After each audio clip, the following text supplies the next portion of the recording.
What is going on? Welcome to episode 4 of the ANTIDOTE podcast. I'm Shark300 and I'm here with my great friend and co-host, Sondsol. And we're here going to be talking about how to make guy friends. Thanks for joining us. If you want to catch these podcasts, you can always catch them live at twitch.tv/Shark300 or Sondsol, where we stream them live every single time. But today's episode is an episode that lots of people have been waiting for. It's how to make friends. Today, guys have the least amount of friends in the entire world, and it's really unfortunate. A lot of people have been asking about how to make friends, and since this is a podcast by men for men, I think it's time to finally touch on that topic. So, men have the fewest friendships of all demographics, and this is not like shitting on guys or saying anything bad about guys. This is just true. If you're a guy out there, more likely than not, you don't have many friends. And there are lots of guys who have absolutely zero friends at all. So, Son, have you thought about it? How many friends do you have? I don't have like a counter or anything. But I would say that I think I have a couple of friends. I would say that I have in the ballpark of 10 to 15 IRL friends that I could hit up, but in terms of people that I would like feel most comfortable around, say like these are my close friends, probably like 5, 7-ish, you know. So I have a couple of friends too. I think I have about I would say like 25 friends, and the people that I'm probably closest to, I'm really introverted. I don't get too close to people too often. I would say like maybe five or 4 people that I would be like really like share my emotions with. But that's actually a lot when we're talking about guys. A lot of people don't have that. All right. And not having friends is not only really sad, it's actually incredibly dangerous. Having friends and confidants plays actually a critical role in your health and well-being, regardless of your gender or whoever you are. It's vitally important to have friends. People with more social connections are typically less depressed. They have lower blood pressure, and they live 22% longer. So that's massive. Were you expecting like that big of a drop off for people who have no friends? 22% is like pretty. 22% is pretty big. I wouldn't have guessed that. Before getting that information from you. So yeah, no, 22% is huge. That's so many years off your life that you could be living. And if you have more friends, you could be living it with people who love and care about you. And that's why we want to make sure that you have as many friends as you want. Not as possible, as many friends as you want.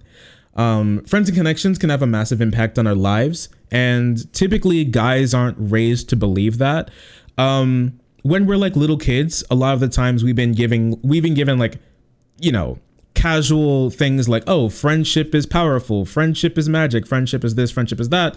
But as like boys grow up into guys and guys grow up into men, those things really fall off. And as guys get older, we get less and less friends. Now, there are lots of reasons for that, but it's no matter what the reason really is, and we'll get into that, it's not good for your health or well-being in the slightest. So sociologists have looked into how people typically make friends. And once again, I'm sorry, this is going to be a really cis-normative, het-normative way that we're going to be talking about this. But since that's the majority of our audience and that's who this is like more geared to, hang in there. There's something that you can take out of this as well. If you're one of them gays into queers. And I'll even say this. I think that in general, like there are going to be some differences between, you know, the average heterosexual experience and the average gay experience.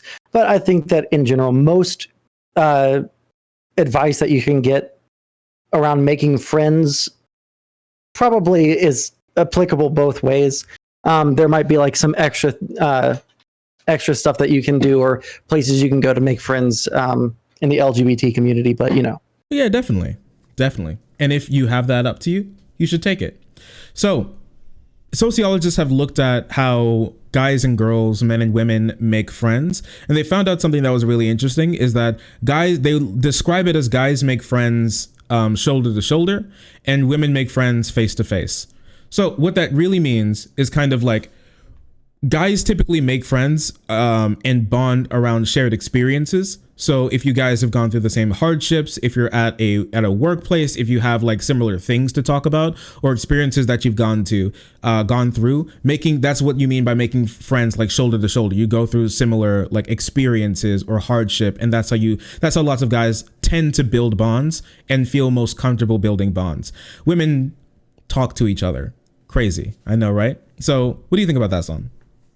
I mean, it's mostly how I've experienced the like making friends. Sorry, I just accidentally closed out our document while trying to save some amount of CPU and bandwidth space. No. So let me open that back up. But yeah, I think that like in general, in one sad aspect of that is the fact that men are, not willing to talk to each other, right? If men were more willing to talk to each other, break out of the space that is uncomfortable there, it's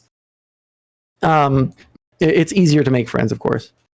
Oh yeah, definitely. And you're kind of right. The whole like a brothers in arms type thing, like the whole idea of you bonding through going through a war or something, and that can be war in the, figurative but we see it in games more in like the literal sense, you making those sort of like strong bonds through like shared hardship that you go through. So things like watching or playing sports, going to concerts, working together. This is typically how guys make friends. For the gamers out there playing games together. Oh yeah, absolutely. Almost all of my close friendships have come about through most of my close friendships are from my D&D group from high school, right? And I'm going to be playing D&D with them in next week sometime, even though we're kind of spread out all over the US now. Even though we are, whenever there's a chance to, we get together, we set up a game, even if it's just like a one-off, and the kind of experience that you might lack from going to war together, you might gain through role playing, going to war, shoulder to shoulder, wizard and warlock shoulder in the heat of battle. Absolutely. And we fight on the imaginary fantasy battlefield, and we're brothers in arms. Okay, the battle grid. Yeah. Yep. Love you, Roderick. That's picking up next week, by the way. Are we? Yep. Great. I was asking about that. I was really excited to finish our thing. It's been, I think I have to look up the last D&D session that we did, because there's so much stuff. I can fill you in off stream. Please, there's so much stuff that we did. I'll need a re-up on that one. But yeah, that's a great way that guys make friends. But unfortunately, think about those things that we said: concerts, sports, working, other like hobbies and activities outside, even like tabletop gaming.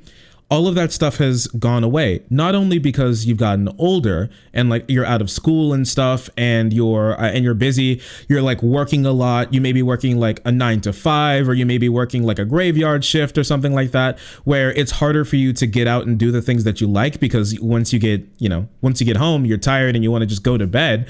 So you don't have a lot of time to do a lot of those things. But since COVID's hit, a lot of people have gotten even more lonely, because even the things that they did have time and did have money to go out and do, congratulations, it's all canceled because of COVID. I mean, we all want friends, but typically I've learned that it's really hard to make friends with viruses. So they're not much of a conversation haver. You know what I mean? They kind of just like do their thing and bounce. Not the best type of friend. So typically guys become more and more isolated. I know for me personally, I used to go out and do a lot more.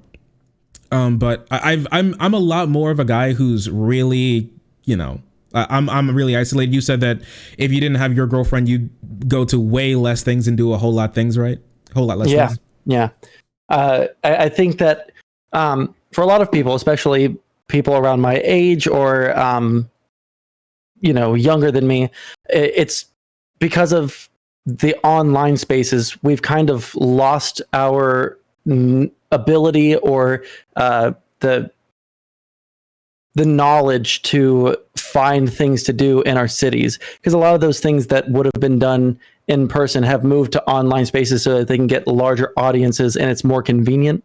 All right. So like all these clubs that you might go to, or, lectures or like community center type things, those sorts of things have moved to the internet, right? So if you don't know how to find things to do, it's going to further isolate you. Yeah, absolutely. And I used to go on walks and bike rides a lot more. Like kind of go into the town, like hang out at the mall or something, and hang out with a lot of my friends. Ever since I started to do this, I put a lot of my time into this. And when I say a lot of my time, I mean, especially back when I was working, I cut my hours from 8 hours to 6 hours at work. So I do 6 hours at work, and then I do YouTube work and like preparing for stream.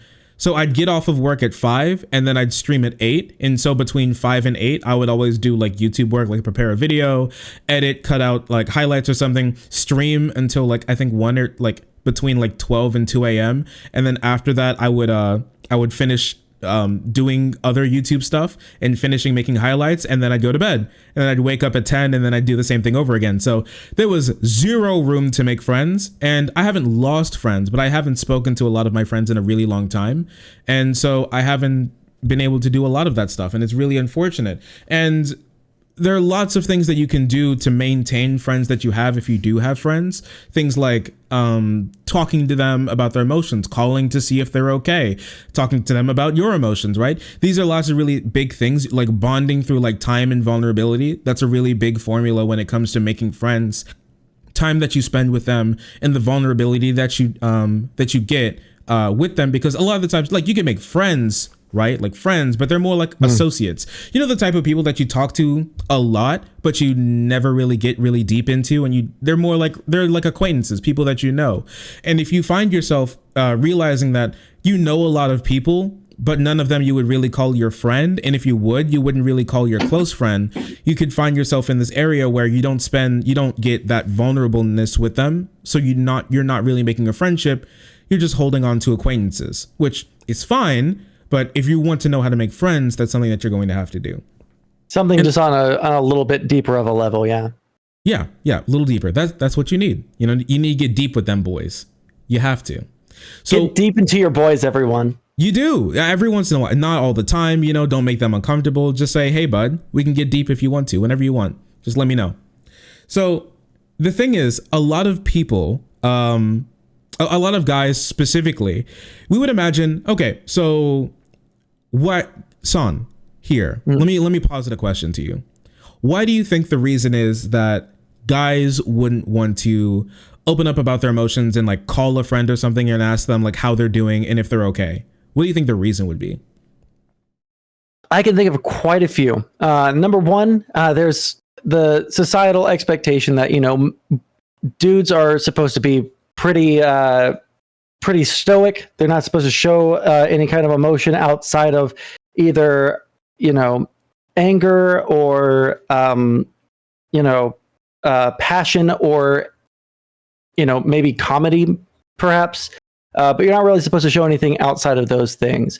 I would also say that there's probably a lot of people that would be scared that someone might think that they're being gay, because the dude on the receiving end, right, is not used to getting those those questions except for from an intimate partner, or their mom or grandma or something, or their mom or their grandma, because a lot of dudes was kind of rely on their partner or like some other family member to tell their emotions to, right? So there's probably a whole bunch of reasons, but what would you say?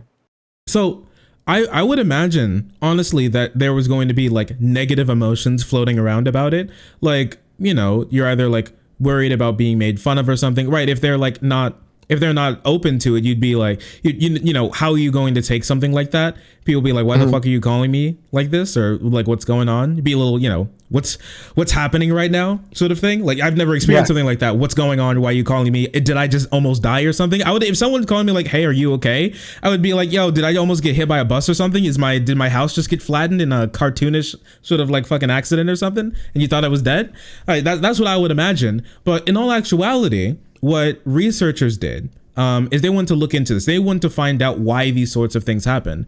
And so researchers looked into it, and what they found was that they were researching guys and girls, boys and girls typically. So they're adolescents. They're not like adults, right? But it bleeds over into adulthood. What happened is that girls girls endorsed more positive expectations, expecting to be cared for, expecting to be understood more strongly than a lot of guys did, which, you know, we would imagine.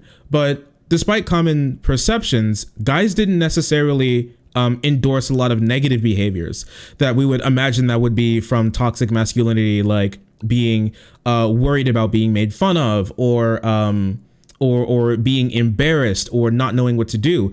Typically, those things didn't really happen. What the reason that they felt this way was they were more likely than girls to feel weird, and that's the word that they use, like weird. You'd feel really weird about it, doing something like that, opening up about yourself, or it'd be just a complete waste of time. There'd be no reason for it, right? It wouldn't be helpful. So these sorts of things that are kind of ingrained into a lot of people who are more like emotionally intelligent, is the word I want to use. Once again, if you're not like necessarily like high in emotional intelligence, doesn't mean you're stupid. It's like you have a harder time when it comes to emotional interpersonal situations, which a lot of guys, that just happens sometimes. Okay. It's just a skill. You learn it. Okay. You learn it. We're building it up. It doesn't mean you're stupid. It doesn't mean you're dumb or less of a human being. It's just a skill that you can learn. Some people aren't born with it, and society just be like that sometimes. It's okay. And these sex differences and outcomes, did help for account for girls' greater disclosure to friends. So that's the main reason why women typically are more likely. Well, that's another big reason for why women are more likely to disclose things to their friends, like they're hurting, or they're scared, or they're worried about something, or they just need to talk. That's a big reason why that happens, and why guys feel like they really don't. Why there's either no reason for it, or they really just don't want to. Right? And we carry a lot of these feelings into adulthood. And a lot of people kind of get upset for the way that they do. We've talked about this before, but have you ever felt something that you feel like you shouldn't be feeling, and you got upset that you were feeling that way? Ever happened to you, son? Yeah, quite often. I would say that, especially in my early 20s, when I was going through the kind of self-identifying stage of my life, where I was trying to figure out who I was, or what my purpose in life was, what I was supposed to do with my life. There were some times where I would feel things and I would be mad that I felt that way, right? Some of these things I would say were positive, right? So there have been times where I felt angry at a romantic partner, and I knew I shouldn't feel bad or mad at them, right? And so I got mad that I was mad, right? Which was probably good that I was self-reflective enough there. But there are some times where about that? Huh? Did you ever talk to them about that? That you were mad that you were mad? Yeah. There's a couple of specific instances I can think of, but they were all probably too much of a downer to talk about right here. Sure. But they were all around the same time. Yeah. But I would say that, like, I recognize that there was something that I was doing wrong, right? But there was an aspect of it that was caused by them, right? And I was upset at them, right? But really, the person who did the actually bad thing was me, right? And so I was mad that I was mad at them, and I wanted to, like, understand why. So that sort of thing is good to be like self-reflective. I struggle to think of a specific instance, although I know that I have been angry at the fact that I felt weird about something that I shouldn't have felt weird about outside of, like, a romantic relationship. And it's when you become self-aware enough to recognize when that happens, it becomes like a weird meta conversation that you have with yourself while it's happening. Like, I feel an emotion. I recognize that I feel this emotion, and I feel an emotion about that emotion. Why? You know? Stop. It's like, what's going on here? It's massive, massive mix. And that it can even lead to alexithymia. So that was one of the last things that we talked about. So, which I still think is like very, very, very insightful talk that we had. So if you were feeling anything like that, check out our talk about MGTOW and not being, and how logical thinking leads to sadness. It's actually a really good talk. You should listen. You should listen to that, but only after this. So while this is true, guys feel like venting is cringe, so they don't want to do it.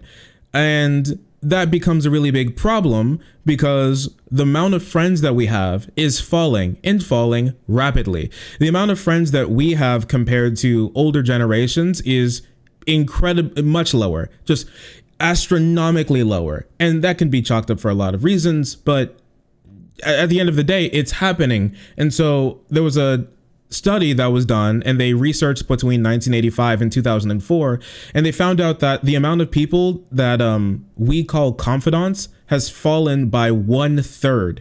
So just like a third of how many people we keep around ourselves just 100% cut.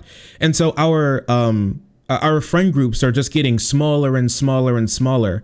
And so for the people who have like almost no friends back in the day, those would be the people who would have like absolutely no friends today. And those people are just getting sadder and sadder, and they're getting more and more isolated and more closed up. And their lives are just getting worse, and their life expectancy is falling. And it's really unfortunate. And men's average friends, but that was like average, right? Through the entire society.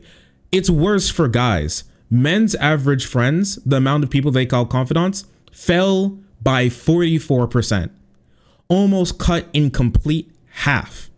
And that's reflected in how a lot of guys feel about themselves in the world. I mean, lots of guys are experiencing really bad things. People are like just dropping out and not knowing what to do, lying flat and just kind of rotting because their lives are just falling apart and they don't have anybody to talk to. They don't know where to go. They don't know what to do with themselves. And it's just awful. And it's a recursive loop because when you don't have anyone to talk to about your problems, you don't have an avenue by which someone might be able to give you some advice on how to get out of that, out of that headspace of being really depressed or really upset about something. And it can lead to you kind of spiraling, right? Where you have to rely on only yourself to get out of that, which is highly unhealthy. One of the things that I really do try to do for my friends is if I see one of them having a rough time, I reach out to them, even if I don't know what it's about, because if they're having a bad time and they're not reaching out to anyone, right? They could, kind of spiral further and further down to where they stop reaching out to anyone to even just like hang out. They might, ruin a relationship that they're in. They might, there's like any number of things. So just like being able to reach out to someone so that they don't, hate themselves because there's something about themselves that they hate. And then, it builds and builds and builds. Yeah, absolutely. Oh yeah. And just to be sure. Okay. Here's a really big thing that I want to touch on a little bit. This actually plays into a lot of right wingers' hands. You remember what's his name? It starts with a B. He's like the crazy fucking ghoul looking dude who was around Donald Trump a lot, who was like recruiting Steve Bannon. So this plays into a lot of people's like Steve Bannon's hands, and even like Nick Fuentes and a lot of other those like crazy cringe lords. Yeah. So a lot of these guys are like sitting there lonely, don't know what to do, and so they're there for them. And guess what? They get them to do things like vent. They get them to share things about themselves. They offer them a community. And guess what happens then? It's a community of complete toxicity. They let it ferment and wallow in their own like filth and be able to say all the things that they hate about society, but then give them finally like forge that sort of sadness and anger and pain into a weapon, and they're using it against democracy. That's where you get people like angry incels, and that's where you get a lot of right wingers, and that's why it's really hard to pull a lot of people out of that sort of stuff, because you're not only because if you pull someone from that, you're not only plucking them from their ideology that people are really stuck into, they make it a part of their existence, you're pulling them from their only community that they have. So their friends, everyone that they talk to. Yeah. You would be that you'd be isolating them again, and they know that, and they'd be like, and you're weighing that like, yeah, I feel like something's wrong. I feel like I probably need to change, but I'll have no one again. You'll be back to square one. You'll be back to being a nobody, having nothing, be like no one cares about you at all. Now, here and go ahead. One very quick thing. I also, this is something that I talk about a lot. This can go into not just talk about positive masculinity and how we can, be more understanding of why people are the way they are. But it can also go into, like if you see someone that is like a super shit person, but they have a super shit politics, right? You don't have to fucking leave them to rot. They're not like an irredeemable person. Having room for people to redeem themselves and enter new communities so that they can make friends in other places and they're not fucking surrounded by these crazy misinformation filled incels and MGTOWs that are all just kind of collectively making themselves feel like shit. That's something that you should leave open for them to make friends outside of that. Yeah, just for everyone. I don't want to make this into like a super political thing, but yeah, if like Steve Bannon and Nick Fuentes, they know exactly what they're doing. They're going around, they're seeking out these communities, and they're going to they're like going out of their way to make these people feel even worse so that they stay in those communities so that they can continue to use them as a political weapon. Welcome back, Shark. Thank you. Sharing. You like sharing, Son? You like talking about yourself? Hey, buddy, I'm a streamer. I love talking about myself. We love talking, especially if it's about me. Whoo, baby. But that's just not us. That's everyone. Everyone likes talking about themselves to a certain degree. If you ask people about themselves, you probably get them to talk in some way, right? So with that being said, not only do we enjoy that, it's actually really healthy for us to be able to talk and share things with other people. We love sharing things with people and being like, and someone seeing us succeed or seeing us do something important is really important to our self-worth and like, our like ideas of ourselves. Now, some people grow up in abusive households, and I'm sorry if this is like a bad topic for anybody, but there are kids who grow up in households where like their parents or the people around them don't acknowledge the good things that they do. And it makes you feel awful. It makes you feel like you're not worth anything. And it makes you feel like you never do anything important.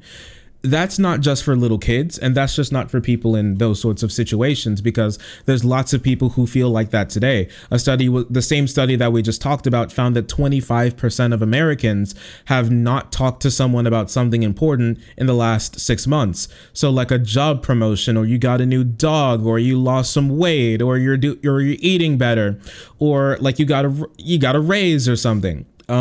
Things, or you bought a new car, or you're effectively saving money. Anything that you're doing, I don't know, maybe like you went to the park one day and you went with your basketball and you were like, you shot like 4 3-pointers in a row, and you felt really good about yourself. Imagine if you had no one to share that with, no one to like say, I'm proud of you, or that's really great, or I'm really happy for you. 25% of Americans, 1/4 of people, don't have anyone to tell that to, don't know anyone where they feel comfortable sharing that with, or they feel like they're getting anything from it. And that's horrible for people. It makes people feel awful, and it makes people feel so isolated and alone, and exacerbates loneliness to an incredible degree. You like to share like things that you've done, right? You like to share like, oh, like I got a lot of, I don't know, maybe like I got a lot of subs this day, or this stream was like, our average viewership was like really crazy. You like to share that with some people, right? Oh yeah, absolutely. I talk about my life with my family, with my girlfriend, with my friends when we're finally able to meet back up. Like I find it important to keep them in the loop of my life as much as I want to be in the loop of their life. Yeah, and I have a group chat with some friends, and you know what? Once we hit, 40,000 subscribers, they all like added me and said like congratulations before I even had to say anything, and it was an amazing feeling for other people to like recognize how like what you're doing and how you feel, and it was a really good thing. And it's really unfortunate that lots of people don't get to share that with people. And that's why we want to try and get you little friends. So speaking about that, it's time to get to some math, okay? Some formulas. Now, I hate the idea of formulas. I hate the idea of like things that you like. We talked about it. I hate scaffolding or like giving people like a code that they can type in to get like friends or something. But when it comes to friends, there are some things that you can do for every time you meet a friend, or for how to get friends that can lead you to be more likely to have someone around and be able to keep them around in a way where you can call them a friend and turn like a close association or something into a friend, or like a nobody into a friend. That'd be amazing, isn't it? So typically when people think about this, what we think about is like common interest. Okay. So like usually when people are talking about it, we talk about, oh, you know, go to your game shop or something, go to like hobbies, go to concerts or something. Common interests, right, is what we typically think of. Or like, we're going to make friends. You want people who have the same interests of you. If you find out that someone doesn't hold any interest that you do, you're like, oh, they're probably not great friend material. That's not necessarily true. That's not typically the most important thing. The most important thing is kind of twofold. It's really like regular exposure plus common cause. So common cause could be like you're working on a project together, you're trying to get somewhere, you're trying to do something, and you're both there at the same time. So you have a common, so you have regular exposure, which could be something like school, right? And this is why a lot of people, they figure out that it's a lot harder to make friends outside of school, because the only time you really get a lot of common exposure with the same group of people is when you're at work, right? So outside of work, where are you getting a lot of common regular exposure to people? You kind of don't, unless they're like mutual friends. But to get mutual friends, you have to have friends in the first place. So that doesn't really help. So it's kind of difficult there to do something like that. So common regular exposure and common cause are two things. So this means for people who are at work right now or doing something, this is an opportunity for you to pick out the sorts of people who you find yourself around a lot, or at least a little bit. It could even be like neighbors in your apartment block or something, the people that you see at a regular amount of time, or someone that you meet at the grocery store a lot.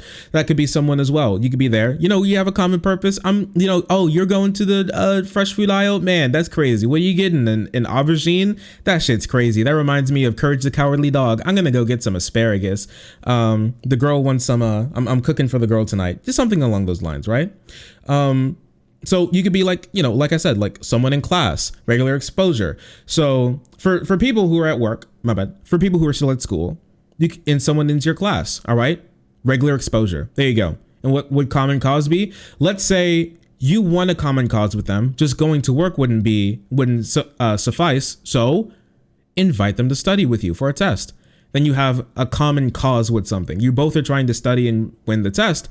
Congratulations. Now you have two of the things that are really important to making a friend, and you can parlay that from an acquaintanceship to a friendship. You know, you don't even have to go to anyone's apartment, so you have to worry about like if your apartment's super clean or anything. I know some of you are disgusting fucking pigs, okay?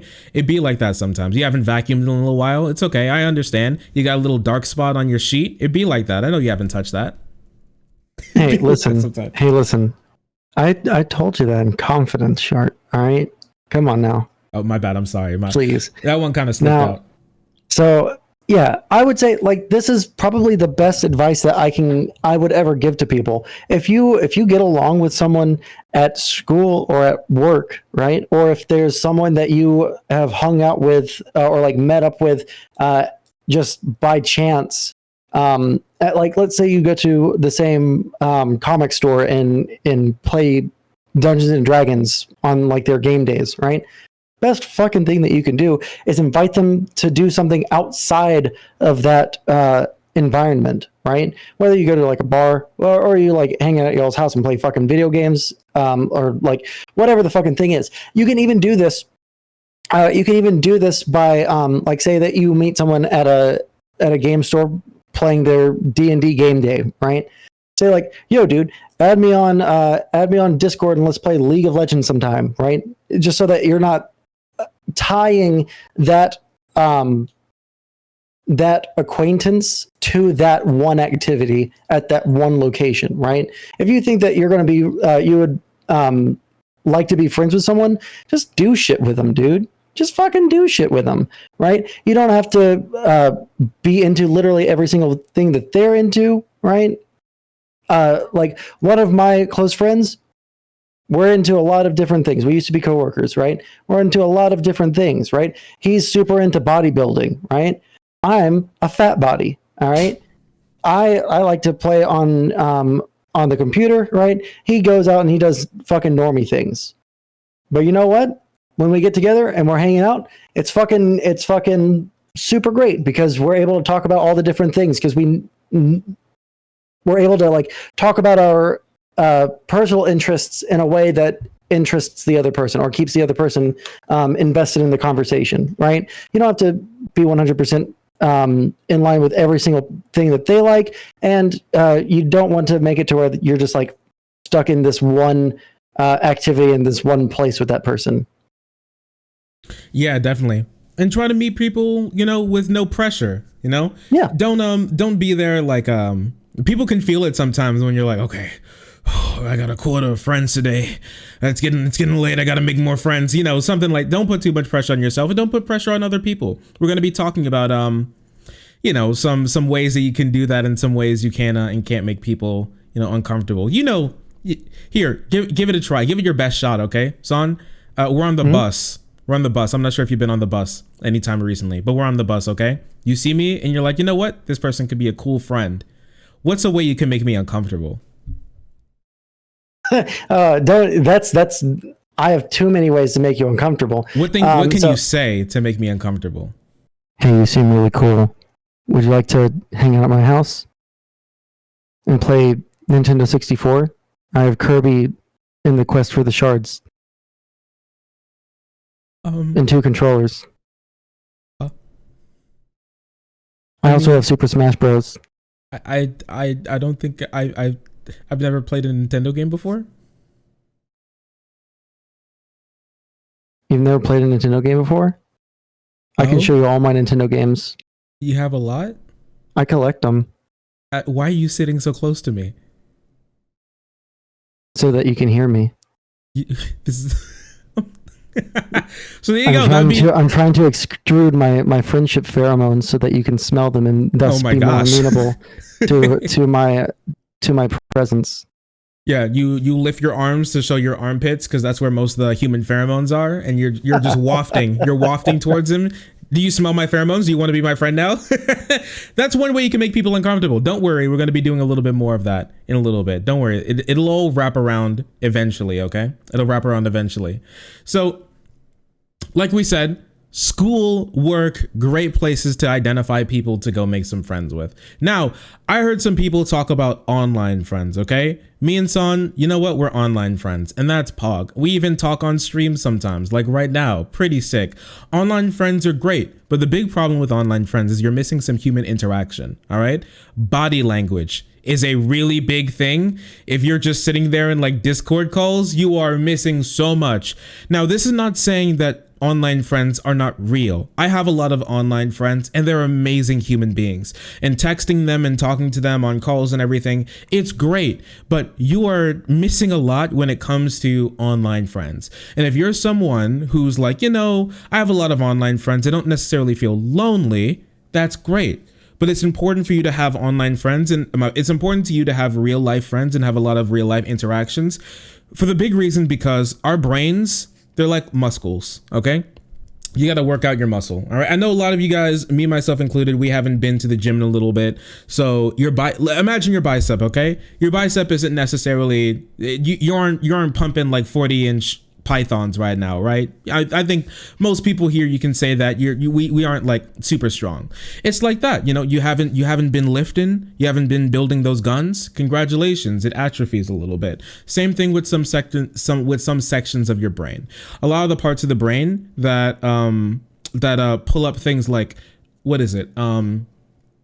Like body language and how you read other people in like a room, that can atrophy a little bit. So congratulations if you're someone who has just a bunch of online friends and you don't go out a bunch. All right, you're like the quiet kid. That's fine. Once again, Pussy Slayer 6529 is your friend and he's real and he's great.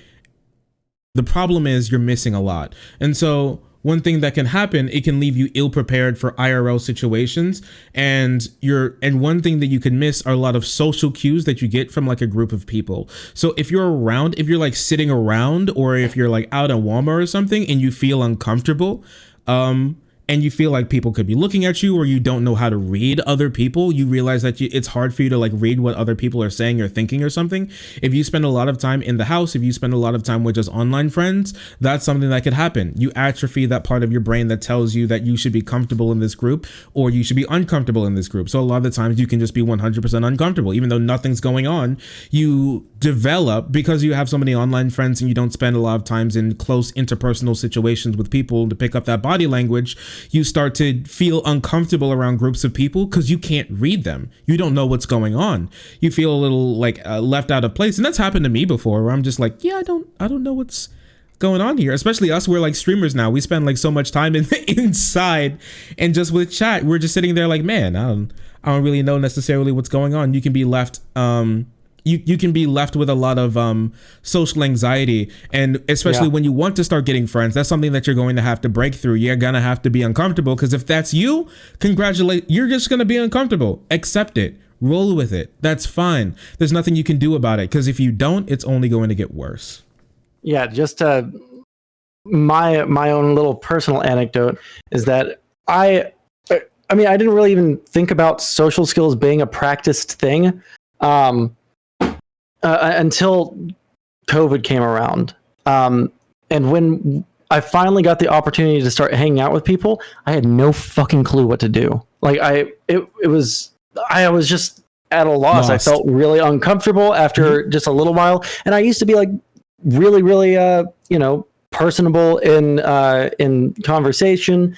I was really good at just, keeping conversation going along, but after being perpetually online and only talking about fucking politics for basically a full year, I lost a lot of that ability, and it's slowly coming back. Right when we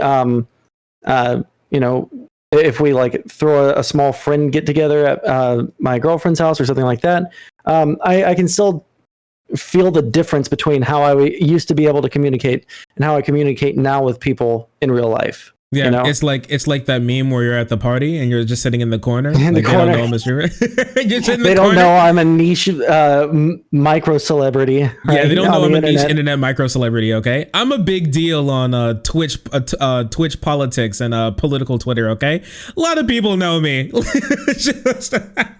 I get around, and just to like even. Strengthen your analogy earlier when you said it's like your bicep and you're working it out. My bodybuilder friend that I referenced earlier was giving me tips on building muscle while I go to the gym, because I've been going more recently now. And the bicep is one of those muscles that you have to use like low to medium weight and do it in high number of reps. You have to do it a lot at low weight in order to build that muscle up. So if you're using this as an analogy for social situations, you have to do it often and maybe a little bit of time to build it up, but then you'll be able to lift the heavyweight stuff, like going to a house party or something afterwards. Yeah. So yeah, if you feel really uncomfortable in like big groups or whatever, sometimes like little one-to-one interactions that you can do with someone, maybe even like privately, just talk to someone, don't like corner someone to try and talk to them. But if you can like in like the break room or something, or you're in an aisle alone with someone, just sparking up a little small talk with someone can be what those can be your small reps. And the more comfortable that you get, you can move up to like maybe saying hey to a group of people and making small talk with them a little bit. Don't worry, we're going to get into small talk. In another episode, we're going to teach you how to turn small talk into big talk and teach you how to make friends that way. Because I know a lot of you guys hate small talk, especially when it comes to some dating apps or trying to get to know someone really quickly. Small talk is the bane of most people's existence. So to move from small talk to more like substantive communication is something that we can teach you how to do. And it's going to be really fun. I know it helped me out a lot. So I know it can help you guys. I'd love to be able to bring you that. So you gotta be vulnerable, okay? You gotta be uncomfortable. you're a fucking nerd, loser, dumbass. You're going to get uncomfortable, and that's okay. You need to learn that it's all right for you to feel upset. It's all right for you to feel uncomfortable. That's perfectly fine, and that's actually normal and natural. You have to learn how to work through that. Life is full of uncomfortable things, but the benefit that we get from it is really big. We don't want to really go to school. You don't want to go to college, but getting a college degree, finishing high school absolutely does a lot of great things for you. You need to do it. It's really uncomfortable. You gotta finish it. I know for me, being forced to play like volleyball in high school, I still have nightmares about that sometime. Okay, I hate that. I'm super introverted. I hate doing shit like that. Like having the entire class sit down and me and my 5 other teammates are there in like a volleyball competition, and it's all on me, and it sucks. It sucks a lot. But you know what? I didn't get anything from that shit. Fuck all those people. But you know what? I get a lot of stuff from the social communication that I got from that being the case. And you know what? I have friends now, and I'm better now, and I'm a niche internet micro celebrity. So really, who really won now? All right. It's important for you to get into touch with why you want and or need friends, right? Why do you want friends? Why do you need friends? Ask yourself a couple of questions. Are you lonely? Ask yourself, who do you go to when you're lost or hurting? Do you have someone to call to celebrate your big wins with? Do you? Ask yourself that. One moment. If for any of those answers there are no, or you're still thinking, then these are the reasons why you need friends. And you need to come to grips with that and understand that and accept that part of you. I know a lot of people, it's really hard for them to accept like parts of them that are hurting or sad. That's something that you need to come to grips with. You shouldn't lie to yourself if you feel anything like that, because it's really important for you to, be true to yourself, for you to have friends, because they want you to be true to them as well. You can't like live life as a lie, and you definitely can't share that with other people. One really big thing is you should identify, all right, target acquired with a couple of people that you want to get close to. Someone that you've spoken to a couple of times at like school or at work, or you see them around town every once in a while, you pass by them, they're in your apartment complex, they're your neighbor, something along those lines. You go to like sports events with, you see them at events you typically go to, you know them, you've either spoken to them or sometimes you haven't, but you think that they're interesting, like a mutual friend or someone, or a friend of the family, something. These sorts of things can happen where you're like, oh, they're cool, let me get closer to them. Learning how to pinpoint those people are the first things that you need to do when it comes to making friends. If you don't have any, or you want to make more, be like, okay, this is the person I want to talk to. Let me go talk to them. And now don't have a lot of pressure, expectations that you're going to turn this person to a friend. Not everybody wants to be your friend. Same thing that not everybody wants to date you. Not everyone wants to suck your dick. Not everybody wants to be your friend. Okay. And that's fine. That doesn't mean that you're a bad person or not worthy of having friends. You're just not meant to be friends together, and that's okay. And that's fine. Or they have too many friends. They don't want any more friends, or they're not having a great day. There are lots of things, and a lot of those things that could lead you to not being their friend don't involve you. So don't make everything about yourself. It's important. Also, friends that you did have that you drifted away from. So you could be like, oh, we were really close, but we don't talk anymore. Well, that's a prime opportunity. That's fresh seeding ground, okay? That shit fertile, and it's time for seeding. That's a great place to grab some new friends again, because if you've already were friends, that means you guys have some shared interests already. You have some shared history, and you can even bond over, remembering that shared history or something, and then building new history together. Those are the people that you can really connect up to, but don't like always like rely on that. Obviously there are other people out in the world. It could just be people that you haven't known before. Maybe if you had a good talk with someone, you could ask for like their number, or their Instagram, or their Facebook, or something, their Snapchat. If you're like 14, go ahead, you can do something like that, and it'll be great. They could really appreciate that. Especially if you've drifted away. People like being reached out to. People like being remembered. Like if you were important enough for me to reach back out to you, since we're like Instagram friends or like Facebook friends, people will really appreciate you asking them how they're doing, and what's going on with their life. You ever done that? And I mean, literally just 2 days ago, I reached out to someone that she was a senior when I was a freshman in high school. And we've Whoa. kept in, and I mean, we were just friends. Okay. And and we kept in touch for on and off over the past couple of years. And I just happened to walk by her old workplace and message her to be like, "Hey, yo, I just walked by this thing. Do you still work there?" And then we had a conversation, and she actually popped up in my my chat earlier today to say hi. So like you can just reach out to people if there's something that you see that reminds you of them, right? You just shoot them a message. It's not always weird, and if it is weird, then they'll either A, they'll tell you, or B, they just won't respond. And guess what? That's fine. Yeah. If someone just doesn't respond to you, nothing has been lost. Yep. So, And nothing of value was lost. Nothing of value is lost. So yeah, I every once in a while there will be something that that reminds me of someone that I haven't hung out with or seen in like a couple of months, a couple of years even, and I just reach out and be like, "Yo, saw this shit. How are you doing?" Right? So I think that's probably one of the easier ways for you to either make friends or just reconnect with old friends. Just fucking message them, because more often than not, they're going to be way more receptive than you think they're going to be. Unless y'all had some kind of crazy falling out where you like fucked their girlfriend or something, that will be a little bit weirder. All right, so don't message that person. But if you just stop talking to each other. Yeah. Don't look down like that. Like no, you were looking down like, oh yeah, Sond, you're gonna do this again? No, The whole no. I was actually having a flashback. Okay, because that told me about something else. It was actually the story I told for the last podcast. So that one friend that was having a lot of problems. So we had a mutual friend. Okay, and so we both went to the counselor's office, and then she found out, and so she threw me under the bus, and so me and that friend stopped talking for a really long time, because she was like really angry with me, until like I think a year later, where we reached back out and we became friends again. And so I have like a super hard, so we've had like a super hard grudge against each other from like junior year of high school.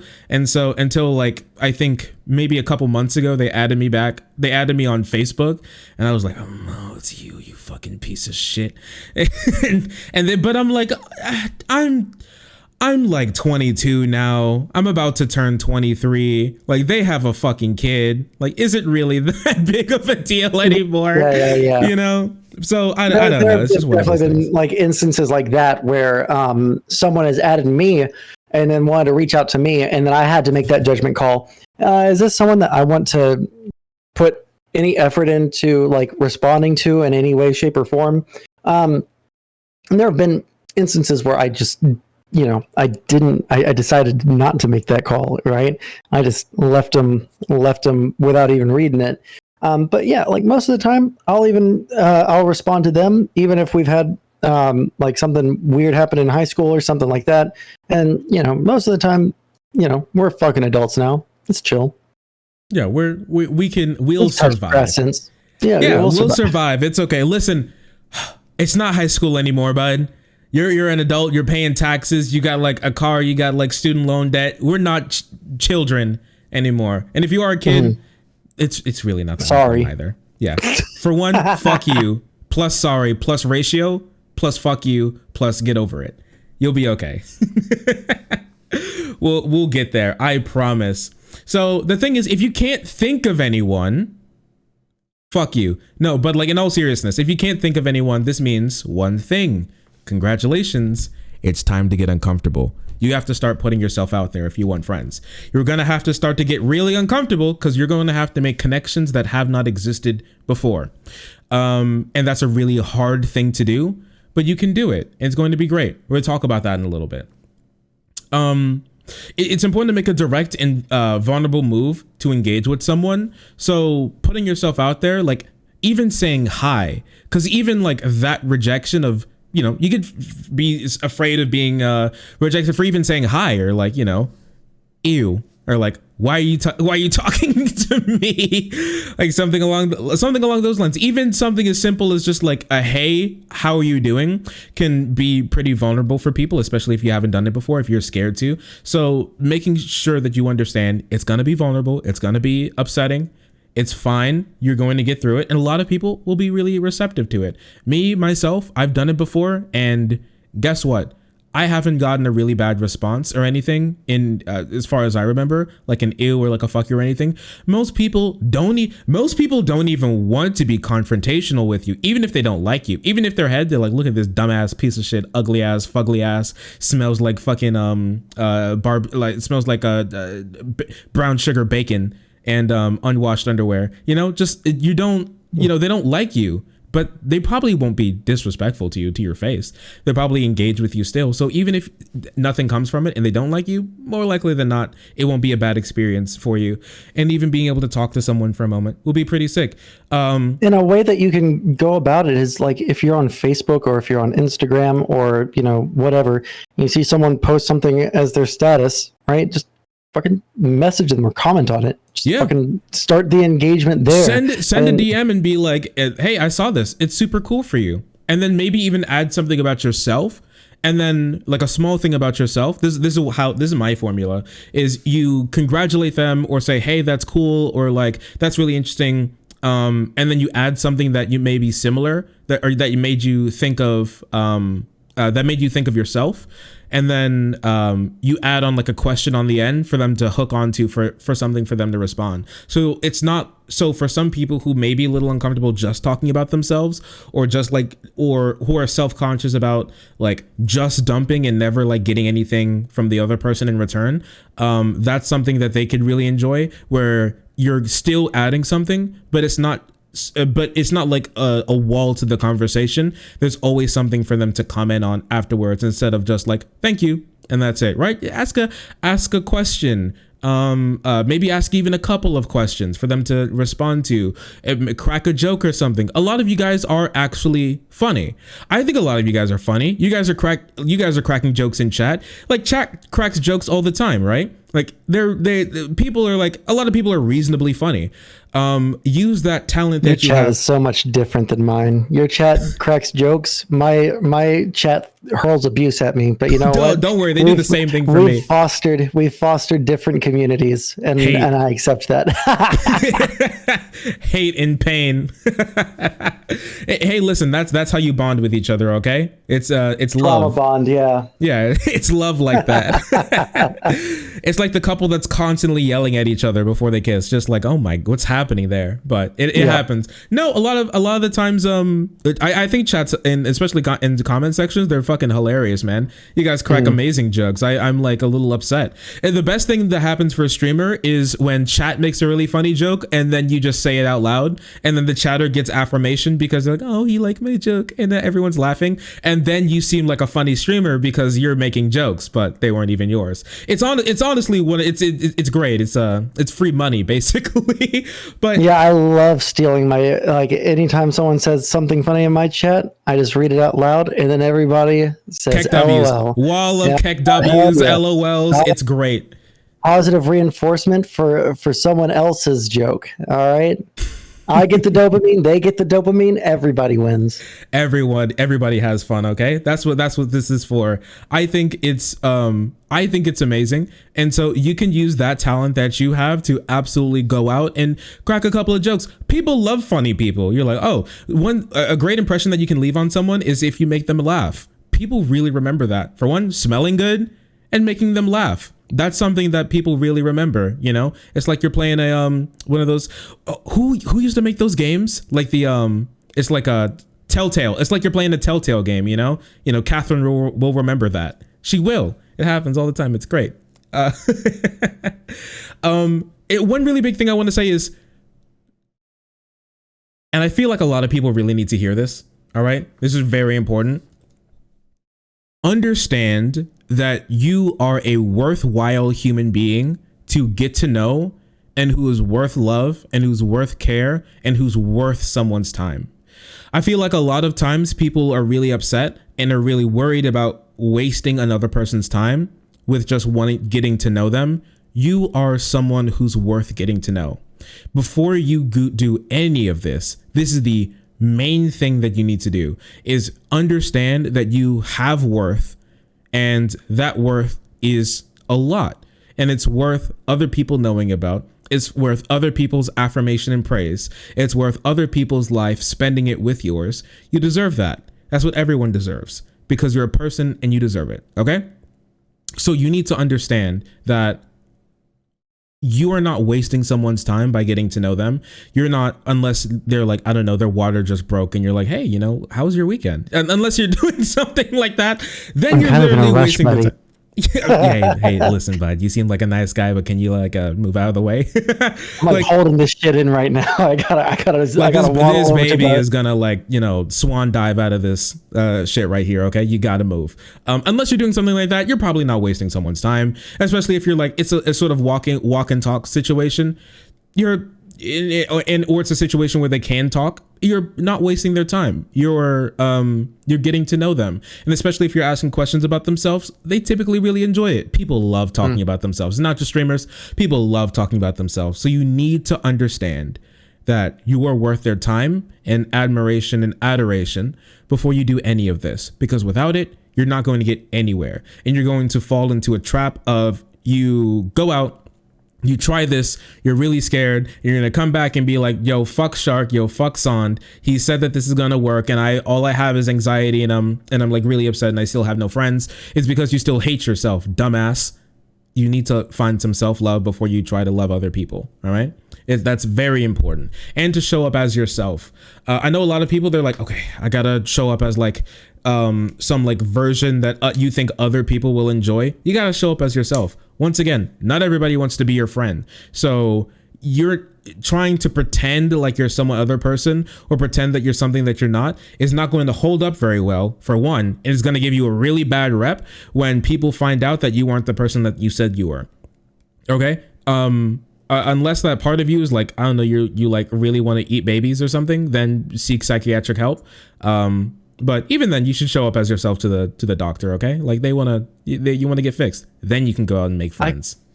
I can even add a little bit of extra nuance to this. I think that most people have like a face that they have at like a party, like a personality that they have at a party. And they have a personality that they have amongst like their close friends or around their family and romantic partners, right? I think that it's not a different person. I think what it is a different could be like different shades of you. Yeah. And so like for me, I know that the way that I act on stream and the way is very similar to the way that I act at parties, right? I'm pretty loud. I am wanting to talk to people, right? I like having someone to talk to bounce off of, right? I make more jokes than I normally would. Whereas like when I'm just like hanging around Tiger, my roommate, or if I'm just with my girlfriend, right? I'm a lot quieter, right? I'm more like just letting them talk most of the time, probably. And I think that while these two parts of you are a little bit different, they're the same person underlying, right? You don't have to become a different persona of yourself in order to engage with other people, all right? Just recognize Persona? That it is a good game. It has good music too. But yeah, you don't have to adopt a completely different personality in order to, in this situation, a different personality there. It's just, different aspects of your personality that you show more freely in different situations, right? So don't, like, if I acted the way I did in front of my girlfriend or just around my family or in front of my roommate, if I acted that way on stream or at a party, I'd be really fucking boring, right? Because I'm a lot quieter and I talk a little bit less, right? But I recognize that the only difference really is my volume and the amount of words I say. I'm not a fucking different person. I don't hide my personality when I'm at a party. I don't adopt the persona of like Spike from fucking Cowboy Bebop when I'm in one situation and in another situation, I adopt another, fabricated personality, which some people seem to do. So act like yourself and just recognize that there are different ways that you can act in different situations that will come off more natural. Yeah, honestly, I get all of my personalities from anime as well. So when I'm usually when I'm at the grocery store, when I'm at Walmart, I'm Sasuke, and when I'm at parties, I'm more like Aang. When I'm in fights with my girlfriend, I'm more like Ichigo. And when I'm on stream, yeah. You joke, but there are people that do that, right? I heard Destiny. He actually did it with Cloud Strife. Did he? Yes. Oh, yes. He was growing up. He was like, I want to be just like Cloud Strife. And you know what? Many people can judge whether he got there or not. I don't know what Cloud Strife's personality is like, so I'll have to look into that. I was just gonna say there is like a psychological phenomena that if you watch a certain kind of media, or like if you watch a particular show and you really identify with one of the characters, or you really like one of the characters, and you watch a lot of that show and you think about it a lot, your personality will like kind of veer in that direction. So there are people that will either intentionally or unintentionally LARP as a character from a show that they watch a lot, right? So just try not to do that. Try to be yourself. And if you are going to do that, be yourself and watch a show where the character isn't insufferable. Yeah, don't be cringe, all right? If you become don't pick someone from anime. Please do not become an anime protagonist. I beg of you. It probably won't end up well for you. The same reason why anime hairstyles look like dog shit in real life, their personalities aren't cool either, okay? You're not Spike Spiegel, all right, from Cowboy Bebop. If it happens, it happens. See you later, cowboy. Please, you need to get the fucking your head slapped off your head, all right? Mm-hmm. Off your neck. Get that shit out of here. Stop. It's not going to end up well for you. All right, listen. Son, we're back on the bus. Mm-hmm. We're back on the bus. Now that we're here, all right, let's talk about questions that you can ask people, all right? And talking to people. That's really important, right? Because you say all these things. Now comes to actually talking to another human being. Scary, I know. They're standing there. They got eyes. They have a mouth. They have ears. Crazy shit.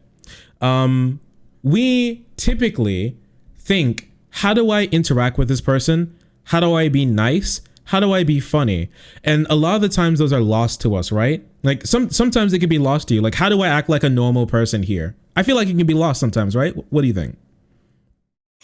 Yeah. Sorry, I'm having to deal with something in my chat. No problem. Sorry.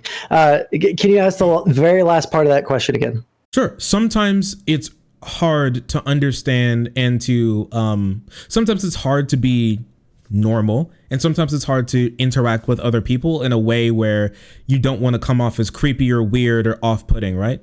It's like to be like nice and yeah.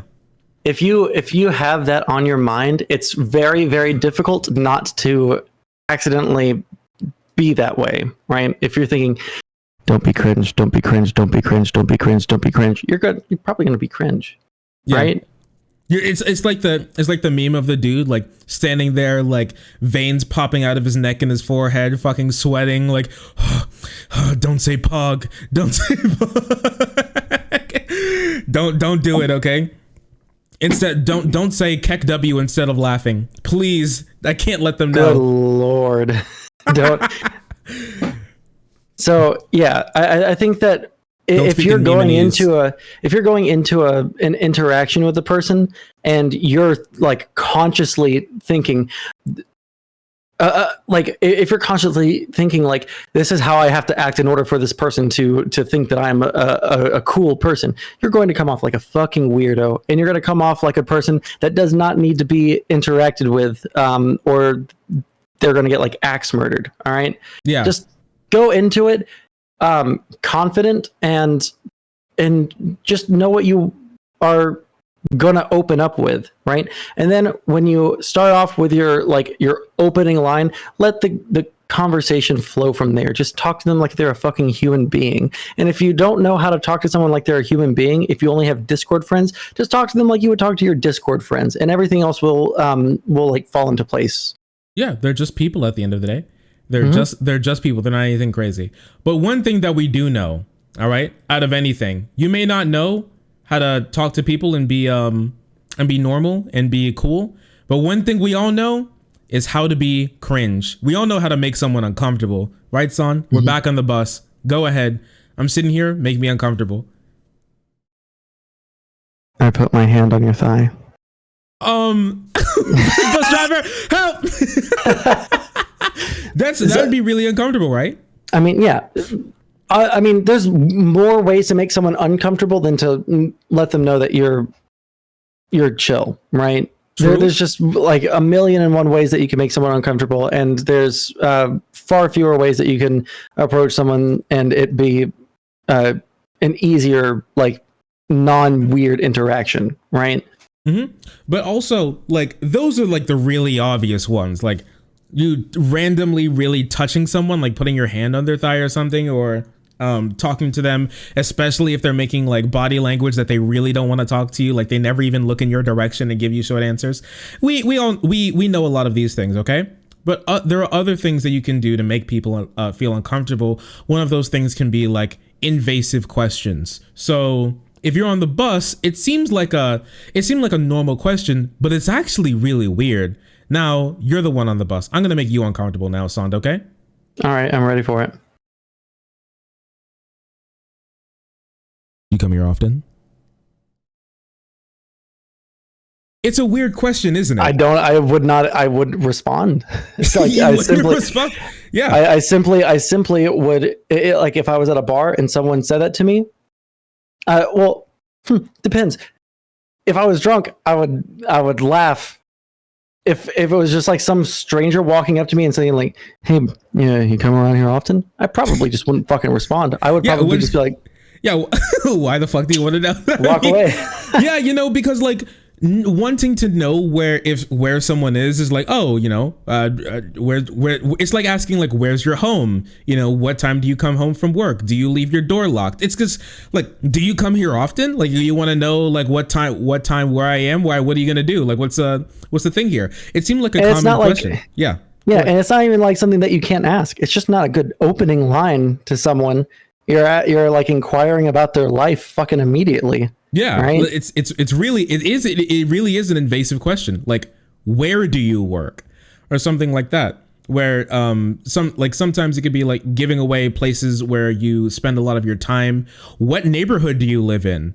Could be a really invasive question as well. Like, you probably don't want to give away that sort of information to some just random person, especially if they're just asking you that question straight up. You're like, now I really don't want it. I wasn't worried about letting you know what neighborhood I was in. I was probably never see you again. Now I really don't want to tell you what neighborhood I'm in.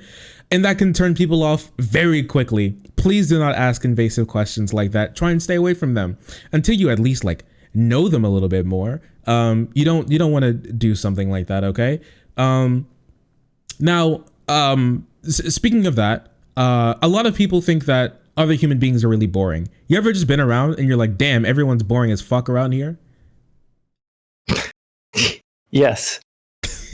Have you ever been to a fucking game shop on their like game day and they're like trying to set up D&D games around the shop, and it's like, oh man, all of the DMs suck and everyone else are like too socially awkward to engage with each other. But no one wants to talk to. No one's looking at each other, making eye contact or anything. It's just you gotta get in there. See, those people, they're not making themselves. They are uncomfortable, but they're not making themselves uncomfortable in the way of putting yourself out there and being vulnerable. They're not being vulnerable. It's like setting a bunch of clams out on the table and then expecting a podcast. It's just you're probably not gonna get anything from except for like a little bit of gurgling, which some people like, but. I'm not sure. I'm not sure of a podcast that makes. That being said, lots of people think lots of other people are boring.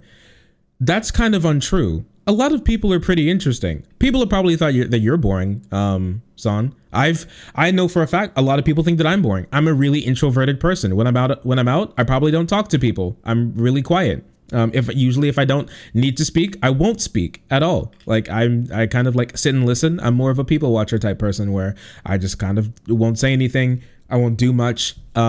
Sometimes I even give short answers, even though I'm a pretty talkative person when I want to be. But I have a social battery, and sometimes I have to save that for stream. That being said, people typically aren't that boring. People usually have relatively interesting lives compared to you, especially if they've done things that you never have. There's a lot of times where people have really interesting lives, but you think that they're boring. A lot of times that's because you haven't put in the work to try to get someone to open up about themselves.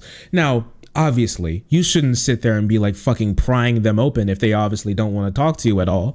At the same time, if you're trying to get to know someone, they seem like relatively into talking to you at any point, then if you want to get to know them more, it's on the onus on you to kind of pry something out of them, or my bad, I don't want to use the word pry. Get them to talk about themselves. People love talking about themselves. You going from like a small talk conversation and moving that into something that's more like interesting in their life. Hey, maybe that can be something that you do. What if you're at the grocery store or something and they're picking up some like asparagus, and you're like, oh, you're picking up asparagus? Oh, do you cook? Wow. And you can, and if someone asked me that, I'd be like, yeah, I cook. I've been really getting into different ways how to make fish, and then you could talk about that for a little bit, and all, and I can tell you that, and maybe if I feel comfortable, if you're cool enough, I could tell you the story about my grandma. My grandma was the woman who got me into cooking. She taught me how to cook from a really young age, first for learning how to make like oatmeal and then like other things, and now I carry that with me after she passed away, and that's the whole reason I like to cook for people, and cooking is now like it's how I show appreciation for people. If I like you, I would like to cook for you, cook something for you. That's just what I do. And you know what? I think that's relatively interesting. A little like, superhero backstory. And people could be like that a little bit, or like maybe if you're out. Oh, go ahead. I was just going to say, like, the places that I would even, that I would recommend doing this, like, I personally don't think that I would feel comfortable walking up to a person at the grocery store myself. That might be a personal thing. I don't know if other people do that. It can be, especially if people are usually like in their own worlds. It feels like you're poking into their bubble. But I would say that like there's a million and one places where you can do this where you otherwise wouldn't really think to do that, right? Part of it is going to have to be, right, not walking up to a stranger that's like walking down the street. It's going to be places like at like events or places that you are going to see people at like a semi-regular basis. So like I keep on bringing up, because I know all the people on Twitch are all fucking mega nerds that love playing Magic the Gathering and shit like that, right? Oh, no. I fucking super hyper recommend people go to their local like comic store or game store, wherever whatever kind of venue is holding these events on a weekly basis, just like going there and playing the games there, because that's where you get to most naturally bring up these lines of conversations, right? Also, like an idea that I've been kind of thinking of: go to some places where you're at have expos. Now, I live within driving distance of Louisville, Kentucky, and up there they have a lot of expos. Okay, so I don't know, go to a tattoo expo, or sometimes they have a reptile expo, or like a dog show or something in like big warehouses. Even if you don't know fuck all about it, you could do like a little reading and then just go. And you know what? Those people love talking. Those people will talk your head off about it. You go to a place where hobbies are being done, they'll talk to you for days, especially if you don't know anything about it. They'll be like, oh, come here, I'm gonna pour knowledge into your head. And you know what? Some of that shit's boring, but some of those people are interesting, and the way that they explain things, and sometimes hearing someone talk through like how that experience touched them as a human being could also be interesting. And you know what? That's something that you can share with them, and maybe even you can make a friend like that. So you guys have a common cause about learning about something, and while they can learn about something as well, because not everybody has all the knowledge, or like show something to you, that's something that you can go out and do. Even if it's not your hobby, it could be someone else's, and they could love to teach you that. There are lots of places where they love to teach you things. They love talking about stuff. They love showing you things that they've been up to. Remember, we talked about how people love showing other people their accomplishments. You go somewhere and they've like put together, I don't know, like what's that tabletop game, like 40K? Yeah, I fucking love 40K. People paint their little 40K models, and they can show. Oh, so this guy I spent the last 5 hours painting. I've played Warhammer 40K since I was fucking 12 years old. You ask someone about their army, they will fucking sit there and talk to you about every single fucking, like, if you don't know anything about 40K and you just like walk into a store, fucking dog, you're gonna find like 8 people in there that are like super willing to talk about the hobby with you. I'm sorry, I'm a nerdy dude. All right, I have experiences with most of my experiences going out and like talking to people, or at like comic shops, or at fucking Warhammer 40K Games Workshop stores, right? I know that these kinds of people, if you're a nerdy person and you want to go and make some fucking friends, you can go to a Games Workshop. You can go to a hobby shop, all right? You can go to your fucking your local game store, and if there's a fucking event going on at your game store, or if you just walk into a hobby shop and there's people playing a game and you just like stand there and watch it, like, hey, is it okay if I watch you guys, right? People are going to be okay with it, right? They fucking love talking about the deep lore of that and shit. Now they have an you audience. Ask them, what is this unit? Yeah. And you ask, what is this guy supposed to do, right? Oh, well, this is an Imperial Guardsman, right? And this is a Lehman Rust tank, and they're supposed to be fighting on the side of the Emperor or the Empire of Mankind. And these are the Tyranids, and then they explain what those are. These motherfuckers love talking about that shit. They spend like between like 8 and 12 hours of their day at these stores talking about that shit. And they love explaining to people who have never heard of it before. You ever tune into a Voss stream? I saw him give a bad 40K take one time, and I was like cringing super hard, and I wanted to correct him, but that was before I had ever talked to him before. So next time he does it, someone like ping me, and I will immediately call him. I will interrupt his fucking stream to yell at him for his shitty 40K take. Oh, please. You know what? Yeah, you can. Maybe on the charity stream, you can call in and be like, "Hey, dumb fuck." All right, while he's playing Psychonauts, be like, "All right, you stupid piece of shit! You're going to sit here and talk about how the Space Marine armor is super dumb in this picture, and then praise the new Mark 10 armor for the Primaris Marines? Suck my dick, dude! Come the fuck on! The what was it? I think it's the Mark 4 armor is obviously the best armor. It doesn't look overly fucking proportionate, like disproportionate to the fucking dudes. It doesn't look like a fucking 80s action movie fucking movie poster, right? It's proportional, it looks great, and the dudes look proportional. So fuck off with your stupid fucking Primaris Marine take. Fucking idiot. Yeah, you get them wound up and they go. See? And you know what? And that can be that. And maybe you can parlay it into something that you've done in your life, or like talk about something that maybe that it reminds you of, and you guys can talk about that. Maybe they could ask you questions about that as well, because people like to know about other people as well. It's a really good thing. So please give it a try sometime. I promise you'll meet some really interesting people out there, and you'll be like kicking yourself for how many cool people that you can add to your life that you were neglecting yourself of before, with by being paralyzed by fear. It'll be a really, really cool thing. I promise. Like I said, people how we basically touched on it, but let them guide the conversation. Let them guide the conversation into things like things that they talk about. Don't pry someone, but let them give them opportunities to expand. Now, some people won't expand, and if they chronically don't expand while you're trying to talk to them, probably they don't want to talk to you. But for some people, if you finally get to something that they're really interested in, they'll expand on that, and then that gives you an opportunity to move into more substantial talk, and away from small talk, and something that's a little bit more it no longer becomes invasive because they're letting you into their world, right? So usually we think of invasive of we are like kicking their door in and being like, what's going, it's like going to your neighbor. You see like through your neighbor's window that they're watching some show and you like the show. So you like bring your battering ram and you knock their door down. You jump through their fucking window, combat roll into their couch. And you're like, hey bud, man, this is a great episode, isn't it? That's more like what invasive is, but it's more, but letting someone into your world is like they let you into your house and that you sit on their couch and you go, this is a great episode, bud. It'd be more like that, right? So letting them expand is a really big thing to helping the conversation feel a lot better, right?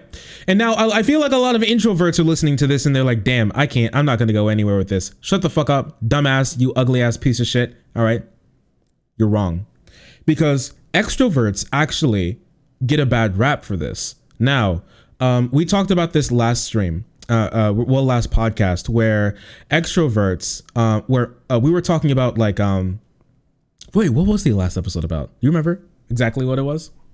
Was it the misreading one about signals? Say again? Misreading signals.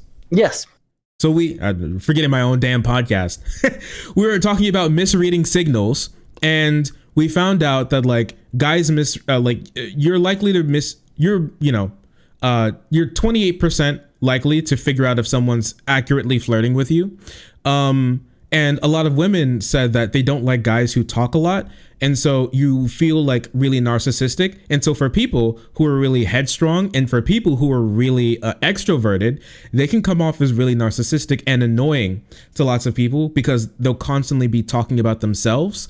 A lot of the times. Now, this obviously isn't every extrovert. All right.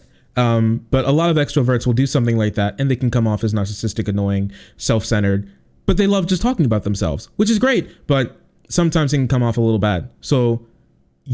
But there are a lot of extroverts as well that are the life of the party. They're the center of attention, right? So you think it's easier for them to make friends, but that's only because you're not playing to your strengths. If you're an introvert, you need to play to your strengths. So instead of like hopping up on a table and then, being the life of the party and talking to everyone and being like getting all of this attention, you could find someone who's just like in the corner or something, or like doing their own thing, and you pop up and say, hey, how you doing today? Or what's going on? Or I saw this, I saw that. That's really interesting. Can you tell me about that? Like something along those lines. Just a one-to-one or more like intimate situation with someone is where a lot of like introverts shine. And engaging with a lot of people one-on-one, like more like in less of those situations, can have a lot of introverted people shine. And then having that and then leading people into being able to talk about themselves, if you don't feel comfortable with talking about yourself as much since you're like really introverted, that can play to your strength and you can kind of shine in that 1v1 scenario with someone. So I think that's where a lot of introverted people could really do a lot of work. If you've done something like that some before, or you understand. Yeah. I think that introverted people, my honest belief is that there are way fewer introverted people in the world than there is claimed to be, like by people like self-proclaiming what they are, extrovert or introvert. Yeah. I think that there's like this I feel like this might have been something I read while I was in psychology class or something adjacent to that, but there's like extroverted introverts, where introverts that are able to act like they're extroverted a lot easier than people who are truly introverted. There are introverted extroverts who are, they like to be around other people, but they're not really good at talking. Like there's a spectrum here, and I think that when it comes to the spectrum, I'm more on the spectrum than most people. All right, now I'm so on this extrovert introvert spectrum you wouldn't even believe it. But the thing that I would stress to people is that most people that call themselves introverts are probably just people that don't have a whole lot of experience talking to other people, and they're they've gotten comfortable with that. But I think that they're more likely extroverts or closer to extroverted than they would initially think. And all it takes is you practicing engaging with other people, making friends, for you to realize that, oh, actually, I am pretty extroverted, right? I would probably say that I'm more of like the middle introverted extrovert, right? I'm not really. I like being around other people. I just don't like to be overbearing or like talk the most in the conversation, right? So I think that there's a spectrum there, and I think that you should do some kind of introspection so that you can recognize where you are, and if you can, try to move into a more extroverted space, at least around other people. Yeah, definitely. And I know a lot of people think I'm lying when I say that I'm introverted because of like the way that I act on stream. Listen, bud, all right, this is my job. I'm trying. I don't want to be boring on here. I'm telling you, when I turn the camera off, I go and I lean back in my seat. All right, because we got a social battery, okay? And sometimes you burn it a little quickly. Sometimes we just want to sit back and play some and lose another round of FTL. Just kind of be like that sometimes. Yeah, it do fucking be like that sometimes, though. All right, it do. Wait, really quick, if I may open this up and click here, 98.5 hours. Oh my gosh! Still haven't beaten it.